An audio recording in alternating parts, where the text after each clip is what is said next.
راځي دغه بچي چې کله یو قدم د کوره راواخیستو او لا مدرسې ته را رسېدلی نه دی په یو قدم باندې تاله په جنت کې یو مکان جوړ کړی دی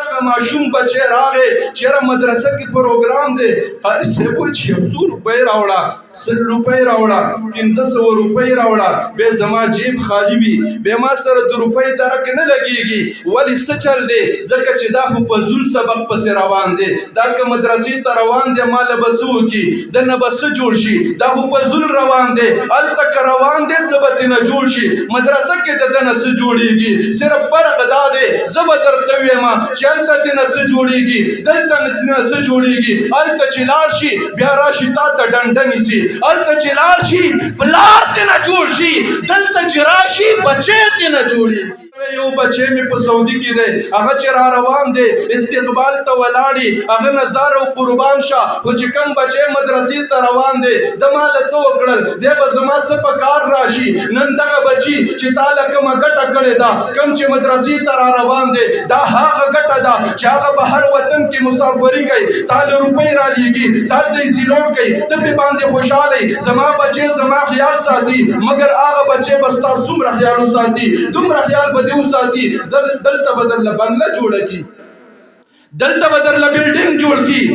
دلته به دې په سرو زرو کې راونغاړي دلته به درله په جریبونو کې مکان جوړ کړي مګر دغه ماشوم بچی چې مدرسې ته راغی بسم الله یې ویله قرآن الف لام میم یې ویلو قرآن والناس ته ورسېده دغه بچي تا له کومه بنګله جوړه کړه زر نه راځي دغه بچي چې کله یو قدم د کوره راواخیسته او لا مدرسې ته را رسېدلی نه دی په یو قدم باندې تا له په جنت کې یو مکان جوړ کړی دی په جنت کې درله جوړ کړی دی نن دغه بچي تا له څومره ګټه وکړه د چې یو قدم د کوره راپورته که په یو قدم باندې تا له په جنت کې یو مکان جوړ کو چې 2 قدم یې راپورته کړل 2 درله جوړ کړل تا ته ښکاري 100 قدمه مدرسې ته راواخېستل 100 مکان یې درله جوړ کړل او چې کله بیا واپس شو نو په یو قدم درله بیا یو کور جوړی یو محل درله جوړی ته دې ته مه ګوره چې د خو ځان نه خوله وي نه ایستله د ده نسبت چا سره دی د ده نسبت د هغه مالک د کلام سره دی څوک چې د جنتونو مالک دی